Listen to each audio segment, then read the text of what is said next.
Welkom by tree 15, kenmerke van 'n volwasse gelowige.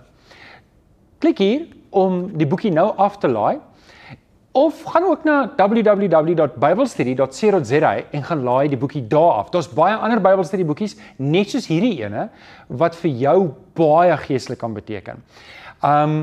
Indien jy die boekie in Hardeman soek, kan jy ook met Rian by die kerkkantoor kontak maak en hy sal hom vir jou kan pos of koerier waar jy ook al is. Ek weet nie van in die buiteland nie, maar kontak met Rian, hy sal vir jou kan help daarmee. Dankie Rian.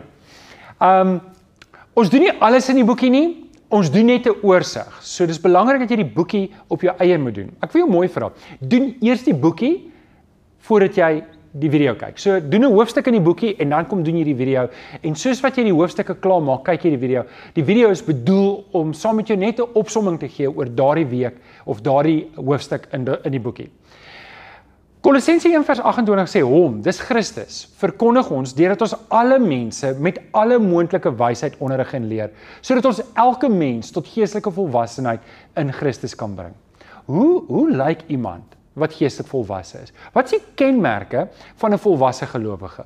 Die een reeks wat ons nie gedoen het in 21 tree nie, is die vrug van die Gees. Nou, daardie boekie is ook op die webtuiste beskikbaar. Jy kan hom gaan aflaai by www.biblestudy.co.za en doen hom op jou eie tyd, want hierdie twee boekies gaan eintlik hand in hand. Maar ons doen hierdie ene, want hierdie is belangrik vir die fase waar ons nou is. Die vraag wat ek wil vra in hierdie reeks is, hoe lyk iemand wat geestelik volwasse is? Wat is die kenmerke van 'n volwasse gelowige? In 2 Korintiërs 13 vers 11 lees ons, streef na geestelike volwassenheid. Ons gaan kyk na 9 eienskappe van 'n volwasse gelowige. Vat 'n oomblik en kyk na jou inhoudsopgawe in die boekie en gaan kyk na al 9 studies. Jy kan nou al sien waar jy vorder en dalk waar jy werk nodig het. En ons gaan vir jou by elke hoofstuk uitdaag om die volgende tree te neem. Wat is geestelike volwassenheid eintlik?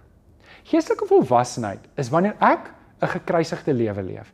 'n Lewe wat ek toelaat dat Jesus meer en meer word en ek minder word. 'n Lewe waar ek meer op die agtergrond is en Jesus Christus meer op die voorgrond. Johannes praat van sy eie bediening, Johannes die Doper, toe hy sê in Johannes 3 vers 30, dis Jesus moet meer word en ek moet minder word. Dis ook waar vir my eie lewe. Jesus moet elke dag meer en meer word in my lewe. In Romeine 8 vers 29 lees ons moet gelykvormig word na die beeld van sy seun. Dis Jesus Christus. Ons moet meer en meer word soos Jesus. En dan sê Paulus in 1 Korintiërs 11 vers 1, volg my voorbeeld soos ek die voorbeeld van Christus volg.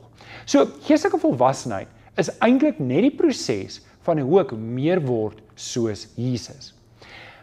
Ek wil afsluit met Filippense 3 vers 12 tot 14, voordat ons in die eerste hoofstuk inspring. En ek wil vir jou 'n uitdaging gee. Filippense 3 vers 12 tot 14 sê, Paulus, ek sê nie dat ek dit al alles al het, of die doel al bereik het nie, maar ek span my in om dit alles myne te maak, omdat Christus Jesus my reeds syne gemaak het. Dan sê hy verder, broers, ek verbeel my nie dat ek dit alles al het nie, maar een ding doen ek maak my los van wat agter is en ek strek my uit na wat voor is. Ek span my in om by die wenstreep te kom, sodat ek die hemelse prys kan behaal, waartoe God my geroep het in Christus Jesus. Mag die Here vir jou seën, sodat jy ook sal streef om die doel te bereik. Dat jy jou sal losmaak van die verlede en die dinge wat jou terughou van die Here, en dat jy jou sal uitstrek om meer en meer van die Here Jesus in jou lewe te hê. Mag jy uitgedaag wees en mag jy hierdie uitdaging aanvaar in hierdie reeks.